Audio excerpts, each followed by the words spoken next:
서가 명가. 오늘날은 굉장히 이제 툴이 많아졌어요. 이 관측 기술이 굉장히飛躍적으로 발전했습니다. 그래서 최근에는 지금 21세기에는 이런 연구선도 물론 훨씬 첨단이 됐고 여기 통신 장비들이 많아요. 여러 위성 자료들도 수신하면서 실시간으로 교신하면서 이 배 주변 상황들도 보면서 레이더도 많고 주변 상황을 다 감시를 하면서 관측을 하고요. 뒤에 여기 프레임 이런 A 프레임을 통해서 장비들도 많이 내렸다 올렸다 할 수 있고 심해까지 다 접근하는 이런 연구선 자체도 굉장히 현대화가 돼 있고 첨단 연구선들이고 우리나라도 지금 5,000톤급 이사부호 연구선을 최근에 진술해서 이게 또 활동을 하고 있습니다. 그리고 이런 연구선이 없어도 무인으로 관측할 수 있도록 여러 장비들을 바닷속에 뿌려두고 있습니다. 도구가 많아져서 전에 못 보던 이 챌린저 시대에 한번 이렇게 지나가면서 관측하고 나면 여기 그 다음에 시간이 한 달, 두 달 지났을 때 또 어떤 변화가 생기는지 알 수가 없었는데 지금은 거기다 장비를 이런 걸 띄워놓고 가면 계속 측정을 하는 거죠. 그래서 훨씬 더 바닷속을 속속들이 알 수 있게 됐다는 겁니다. 대표적인 아까 그 아르고 플로트라고 한 거 이거를 말씀드리면 여기서 6시간에서 12시간 정도 표층에 떠 있으면서 위성하고 교신을 합니다. 그러다가 6시간 동안 다이빙을 해요. 부력을 이제 조절해서 가라앉아서 1000m까지 내려가고요. 1000m 수심에서 9일 동안 계속 해류를 타고 이동합니다. 그러니까 1000m 수심의 해류를 알 수 있도록 한 거예요. 물론 이 9일 동안은 위성하고 교신을 못하기 때문에 자료를 못 봤는데 9일이 지나면 2000m까지 가라앉았다가 수온, 염분 이런 수직적인 구조를 측정하면서 다시 표층에 떠오릅니다. 그리고 표층에 떠오르면 열흘째 되는 날 이제 위성에다가 자료를 보내주고 우리가 위성을 통해서 자료를 받는 거죠. 그러면 여기에 수직 구조, 여기에 수직 구조, 그다음에 이 1000m 수심에서의 해류 이런 것들을 우리가 알 수 있게 되는 겁니다. 이거는 손을 안 대도 돼요. 한번 던져놓고 나면 바다에 계속 돌아다니면서 계속 관측을 하는 거예요. 그래서 저런 거를 우리가 2000년 돼서 본격적으로 바다에 집어넣기 시작합니다. 사실 1999년에 동해에서 세계 최초로 테스트를 합니다. 이거의 전신을. 동해는 좀 갇혀있는 바다니까 안 도망갈 것 같으니까 그 안에다가 2대를 먼저 넣어요. 그랬다가 잘 되니까 2000년도에는 좀 많이 넣고 잘 되니까 이제 전 세계 바다에 곳곳에 넣자. 여러 나라들이 협력해서 각각 집어넣습니다. 그래서 지금은 이렇게 빽빽하게 태평양에 이게 다 이 플로트 위치들을 나타낸 거예요. 바다에 이것들이 막 돌아다니면서 이런 데서 자료를 다 수집하고 있어요. 배가 안 가도 되겠죠. 그래도 배가 가야 됩니다. 근데 어쨌든 이거 굉장히 태평양도 이렇게 막 채우고 있고 지금 그래서 이게 몇 개 있냐면 올해 5월 12일 기준으로 집계된 걸 보면은 3,877개 플로트가 있습니다. 그때 당시 처음에 2000년도에 집어넣을 때 전 세계에서 3,000개가 목표였어요. 앞으로 우리 10년, 20년 안에 3,000개 집어넣을 수 있도록 노력해보자 했는데 돌파했습니다. 그리고도 잘 집어넣고 있습니다. 계속. 이게 이렇게 빽빽하게 대양을 잘 커버를 하고 있습니다. 동해에도 많이 있죠. 그 동중국해는 수심이 얕아가지고 1000m까지 내려갈 바다가 없어요. 그래서 여기에는 없습니다. 깊은 바다에만 있는 거죠. 떠다니고. 그래서 상층 2000m까지의 수온, 염분, 수직 구조를 갖다가 전 세계가 잘 협업을 해가지고 수집을 계속해서 지금도 하고 있는 그런 좋은 해양관측 플랫폼이고요. 현존하는 가장 이상적인 국제 공동 해양관측 네트워크라고 우리가 부릅니다. 34개 국가가 참여하고 있고요. 여기 이제 센서들을 더 새로운 것들을 많이 추가하려고 노력들을 또 하고 있고 그 1000m 좀 얕으니까 더 깊게 내리는 그런 것들도 좀 만들어 보자 하는 노력들도 하고 있습니다. 그래서 이것들을 다 합쳐서 관측 시스템 모니터링 센터라는 것들이 있습니다. 이게 이제 유엔에서 전지구 해양 관측망을 구성하는 그 사이트인데요. 그게 지금 아주 최근에 올해 8월 22일부터 25일까지 3일 동안 최근 3일 동안 수집된 자료를 좀 보여주도록 하는 건데요. 그 봤더니 5,083개 플랫폼에서 400만 개 이상의 그 관측이 이루어졌다 하는 겁니다. 그 챌린저 탐사하던 시대하고는 지금 어마어마한 차이가 있는 지금 그런 시대인 겁니다. 이런 데서 자료가 다 수집이 됐다는 거예요. 3일 만에 이렇게 수집이 되고 있습니다. 그 관측을 지금 하고 있는 거죠. 그 중요한 거는 이제 이런 것들을 통합하는 지금 이제 추세가 이런 것들을 점점 통합해 나가는 관측을 합니다. 글라이더도 쓰고 부위도 쓰고 계류를 하고 연구선도 관측하고 여기에 이제 항공 탐사하고 인공위성 탐사 이런 것들을 다 합쳐서 종합적으로 관측하는 이렇게 이런 통합된 관측망을 구성하는 그런 형태로 전지구 글로벌 해양 관측망을 구성하는 네트워크들을 만들어가고 있습니다. UN 산하에서 이런 것들을 지금 하고 있고요. 여러 플랫폼을 통합한다, 또 학제 간의 통합을 한다 하는 노력들을 하는 방향으로 가고 있습니다. 자, 그 현장 관측 위주로 말씀드렸어요. 배를 타고 가는 챌린저 시대부터 챌린저 시대부터 지금 오늘날의 무인 관측 이런 걸 해도 바다에 실제 띄워놓고 물속에 집어넣고 배를 타고 가서 장비를 내리고 올리고 이런 현장 관측 말씀드렸는데 현장 관측 말고도 위성으로 인공위성 또는 항공기 이런 걸로 원격 탐사를 또 합니다. 원격으로 직접 가지 않아도 이 멀리서 내려다 보니까 우리 구글어스 같이 내려다 보면서 지구 표면에서 무슨 일이 일어나는지 또 바닷속에서 일어나는 일이 표면에 이렇게 보이기도 합니다. 그런 것들을 이용해서 표면 정보를 가지고 바닷속에서 무슨 일이 일어나는지 이런 것들을 또 연구를 하죠. 위성이 이제 과거부터 이렇게 쏘아 올린 게 연도별로 이렇게 쭉 있는데 1957년에 올라갔고요. 하나. 67년에 930개. 77년에 3,500개. 87년 5,000개 넘어갔습니다. 더 많아졌어요. 7,800개. 2000년대 들어와서 10,000개 넘어갔습니다.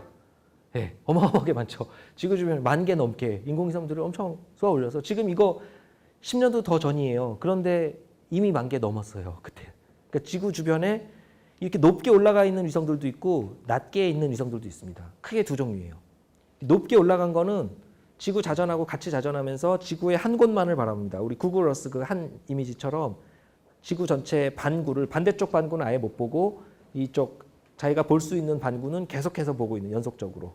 그게 정지궤도 위성이죠. 궤도가 정지돼 있으니까 정지궤도 위성. 우리 경위도상으로 봤을 때 딱 한 점에 계속 있으니까 정지궤도 위성은 높게 떠서 전체 반구를 보고 있고요. 또 반대쪽 반구에도 다른 정지궤도 위성이 있으면 됩니다. 정지궤도 위성 여러 개를 가지고 표면을 또 모니터링을 하고 있고요. 높은 데서. 근데 해상도 문제가 좀 되겠죠. 더 고해상으로 보려면 좀 낮게 떠서 자세히 봐야 되잖아요. 그건 극궤도 위성. 얘는 경위도 좌표가 계속 바뀝니다. 시시각각. 지구 표면을 이렇게 둘러가면서 계속 이동하면서 극궤도를 따라서 다니면서 더 자세하게 관측을 하는데 한 번 지나가는 동안 다른 곳은 관측을 못하죠. 지나가는 고기만 관측을 하지만 다시 뭐 며칠 지나면 또 일주일 또는 뭐 몇십 일 지나면 사이클마다 다른데 다시 그 자리를 돌아와서 또 지나가니까 그것들도 여러 개가 있으면 종합적으로 모니터링 할 수 있을 거예요. 그래서 그 인공위성을 이용해서 종합적인 모니터링을 하고 있고 그거를 활용해서 유용한 해양 정보, 뭐 기상 정보도 마찬가지고 그런 것들을 뽑아내고 있습니다. 그 대표적으로 활용되는 게 이제 태풍 같은 것들, 안개, 뭐 급격하게 비가 많이 온다거나 뭐 이런 눈이 많이 온 폭설, 또 황사, 대류운, 산불 이런 뭐 이렇게 재해 이런 것들 쭉 보이잖아요. 그 다음에 이제 우리나라 이게 황해 이게 동중국해인데 양자강에서 이 저염수가 강물이 많이 나오다 보니까 양자강에서 이 저염수가 이렇게 나올 때 이게 우리나라 주변에도 많이 영향을 미치기도 합니다. 그래서 이런 것들 모니터링도 여기에 쓰고 있고요. 위성에서 하여튼 여러 가지 위성 원격 탐사로 활용할 수 있는 정보들이 굉장히 많다는 거죠. 이거 천리안이죠. 우리 이거 천리안이라고 부르는 2010년에 우리가 쏜 제1호 우리 정지궤도 위성인데 그때에도 태풍 중심 주변으로 어떻게 구름이 분포하는지 또 무이파가 어떻게 이동했는지 이런 궤적 이런 것들도 볼 수가 있고요. 또 우리 집중호우 같은 거 생길 때 이제 강우 강도 이런 것들을 알 수 있습니다. 그래서 구름 모양이랑 이런 것들을 가지고 강우량을 알 수가 있으니까 시간당 몇 밀리미터씩 비가 오는지 빨간색 지금 비가 많이 오는 거예요. 그래서 강우 강도 같은 것들도 모니터링을 합니다. 중앙에 이렇게 우리 중부에 이제 전선이 생기면서 집중호우 이런 것들이 생기기 때문에 이런 거 모니터링도 할 수가 있는 거죠. 그러니까 바다에서 막 증발해서 구름이 만들어진 그 구름들이 이동을 하다가 육상에도 막 비를 뿌리니까 어디에서 얼만큼 뿌리는지 이런 거 모니터링을 위성 자료를 이용하면 잘 활용을 할 수가 있다는 겁니다. 태풍 같은 것도 중심 위치를 계속 모니터링 하는데 왼쪽하고 오른쪽하고 조금 달라요. 두 가지 정지궤도 위성인데 왼쪽은 MTSAT이라고 일본의 그 초창기 정지궤도 위성이고 오른쪽은 히마와리 8인데 요거는 2015년에 쏘아 올린 최신형 정지궤도 위성입니다. 왼쪽 오른쪽이 뭐가 다르죠? 일단 얘는 이 화면이 이게 뭐 컴퓨터가 고장나서 그런 게 아니고요. 천천히 움직이고 얘는 더 스무스하게 업데이트 되잖아요. 그죠? 보는 시간 간격이 달라요. 얘는 30분마다 한 장씩 찍고 이거는 2.5분마다 찍으니까 2분 30초마다 찍으니까 시간 분해능이 더 좋아졌다는 거죠. 더 좋은 정지궤도 위성을 올리는 거죠. 그러니까 과거보다. 그 다음에 자세히 보시면 얘 좀 희미하고 얘가 좀 선명합니다. 예, 눈이 좋으신 분들은 보이실 거예요. 예, 희미하고 선명한데 공간 분해능도 예, 이게 훨씬 더 좋아졌어요. 그 다음에 채널 수도 얘보다 얘가 더 많아져서 예, 평광 분해능도 좋아졌기 때문에 여러 주파수의 여러 파장대의 정보를 더 많이 얻습니다. 그러니까 추출할 수 있는 정보도 더 많아졌어요. 그런 식으로 위성 자체가 또 계속 기술이 발전하면서 분해능이 더 좋아지고 추출할 수 있는 정보도 더 많아지고 있습니다. 태풍 중심 위치도 좀 더 정확하게 알 수 있고 그것의 위치도 알아냅니다. 이것도 비교인데 두 서로 다른 위성. 왼쪽이 MTSAT고 오른쪽이 히마와리 8이에요. 네. 차이가 보이시죠? 하루 동안 이제 해가 이렇게 지나가는 동안인데 일단 왼쪽은 흑백이고 오른쪽은 컬러잖아요. 그죠? 네. 흑백이라는 거는 채널 하나 라는 거고 이제 이 컬러라는 거는 RGB 3개 이상 채널이 있다는 거죠. 예.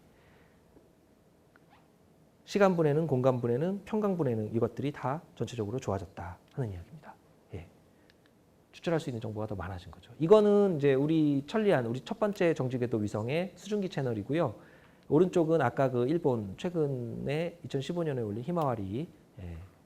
그래서 왼쪽 15분 간격, 오른쪽은 10분 간격. 히마와리가 조금 더 좋죠. 예. 그리고 왼쪽은 흑백이고 오른쪽은 컬러죠. 15년 7월 6일 예. 수증기 채널 영상입니다. 이쪽이 시간 분해능도 좋고 평광 분해능도 채널이 좀 더 많아서 컬러로 트루 컬러로 볼 수가 있다는 거고요. 구름도 똑같은 구름이 아닌데 그것들을 구분이 가능하다는 겁니다. 근데 우리도 천리안 이후에 또 새로 정지궤도 위성을 올렸어요. 작년에 기상위성을 올렸고 올해 아마 해양위성, 환경위성 이런 것들이 올라갈 겁니다. 예, 그거는 예, 이거보다 더 좋은 그런 게 올라갈 겁니다. 예. 그 정지궤도 위성 위주로 말씀드렸는데 극궤도 위성 아까 말씀드린 대로 극궤도 위성은 낮게 나르면서 더 자세하게 볼 수 있다고 말씀드렸잖아요. 예. 그래서 극궤도 위성 중에서 대표적인 게 여기 GPM 글로벌 프리시피테이션 위성인데 이거는 강수를 측정하는 여러 가지 이런 위성들이 극궤도 위성들이 있습니다. 예. 이 위성들을 통해서 강수량을 갖다가 모니터링을 할 수가 있어요.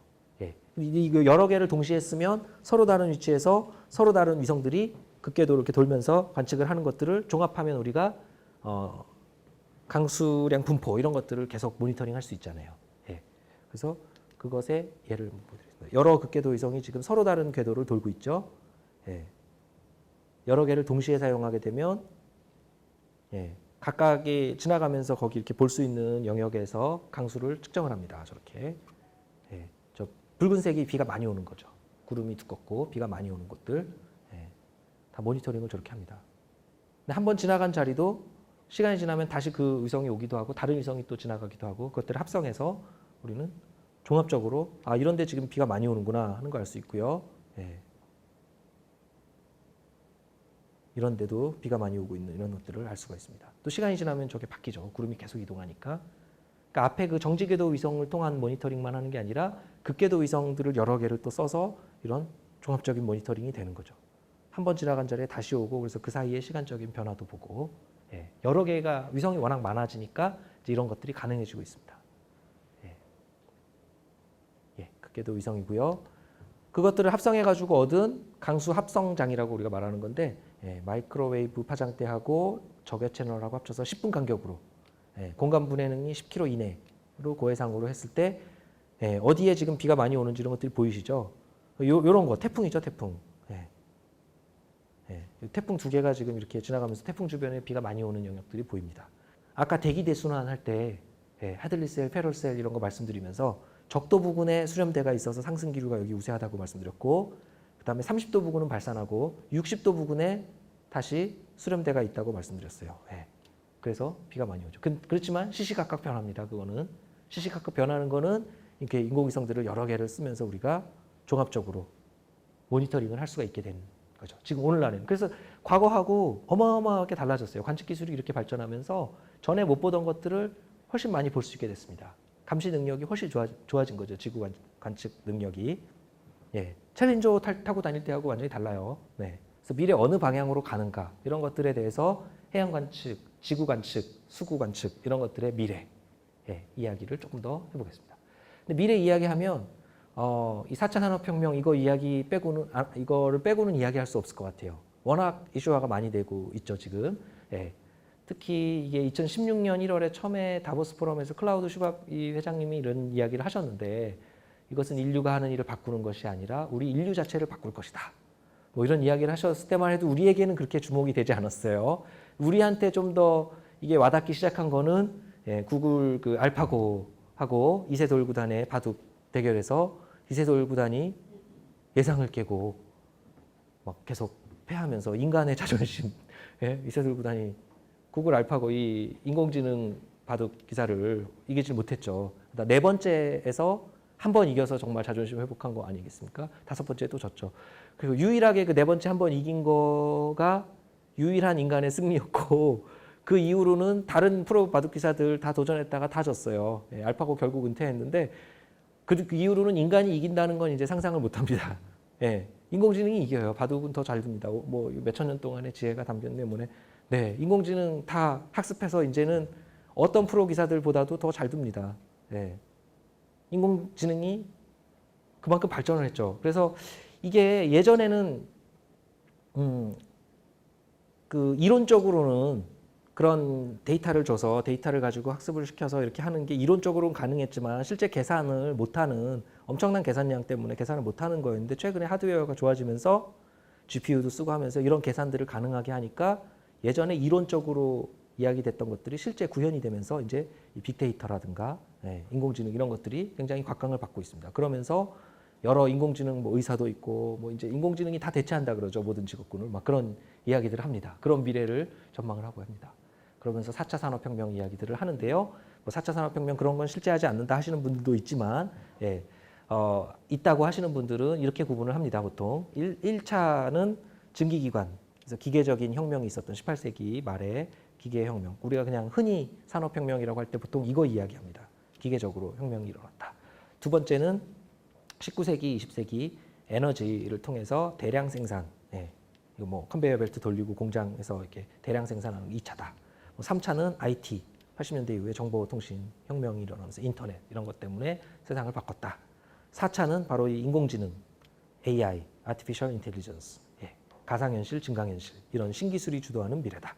이렇게 이야기들을 많이 합니다. 그래서 4차 산업혁명 관련해서 이 인공지능을 빼고는 우리가 미래를 이야기하기 어려울 거예요. 워낙 이슈화가 되고 있으니까. 지능정보사회다 이런 조금 지난 거긴 하지만 과기부 예전 시절에 지능정보사회를 뭐 우리도 준비를 하고 있는데 어떻게 되는가? 뭐 이게 지능정보 데이터를 구축하는 게 가장 중요하고 분야별로 데이터를 구축을 해야 되고 인공지능을 갖다가 활용을 하려고 해도 결국은 데이터를 가지고 학습을 시켜야 얘가 그 학습된 걸 가지고 예측도 하고 진단도 하고 분석도 하고 하는 거니까요. 데이터가 중요합니다. 어떤 데이터를 가지고 학습을 시키느냐가 결국 좌우합니다.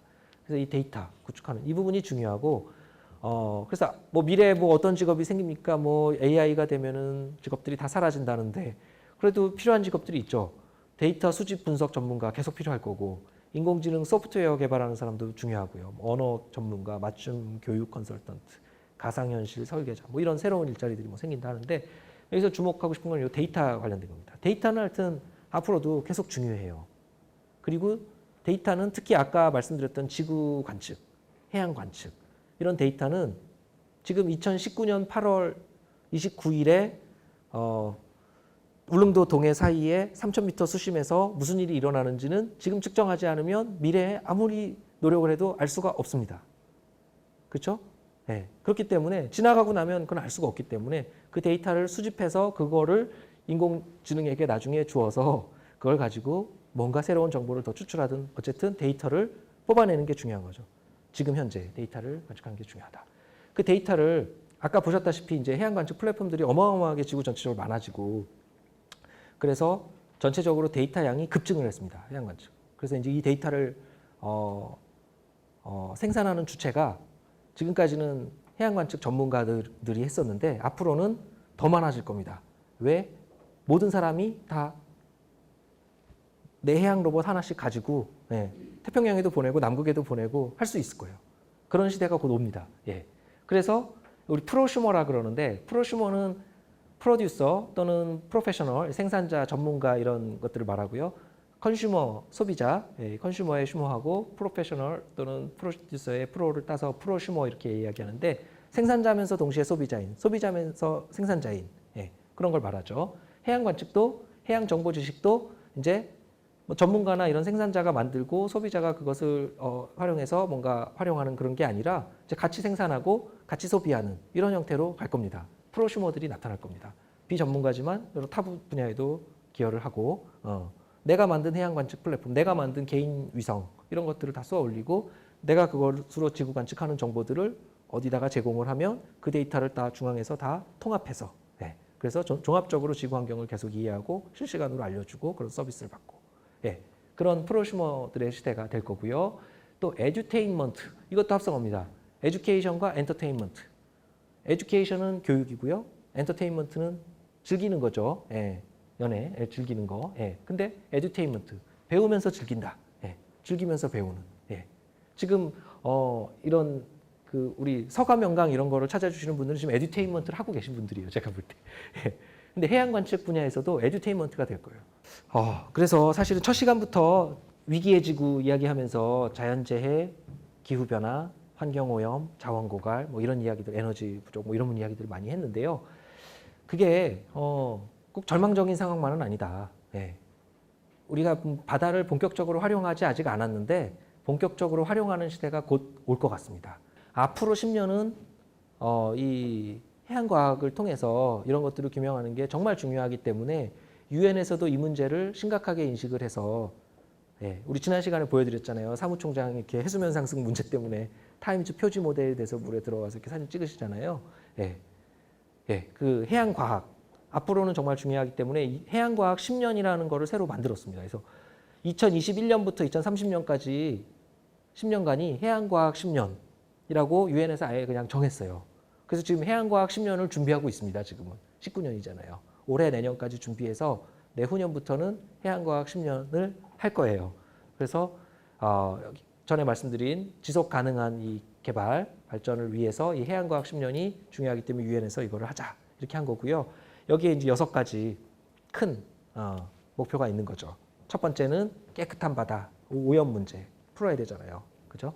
오션 클린업이 했고 이제 그런 것들이 여러 가지 있어야 되겠지만 미세 플라스틱 이런 것들 아직 해결이 안 되고 뭐 여러 가지 오염 문제, 깨끗한 바다 만드는 게 중요하고 건강하고 회복력이 강한 바다 생태계 문제, 또 예측 가능한 바다, 해양에 대한 이해와 예보, 안전한 바다, 해양 재해에 대한 경보, 지속 가능하고 생산적인 바다, 식량 안보, 투명하고 접근 가능한 바다, 해양 데이터 포털, 실시간 이런 것들, 이런 걸 비약적으로 더 발전시키겠다, 해양과학을.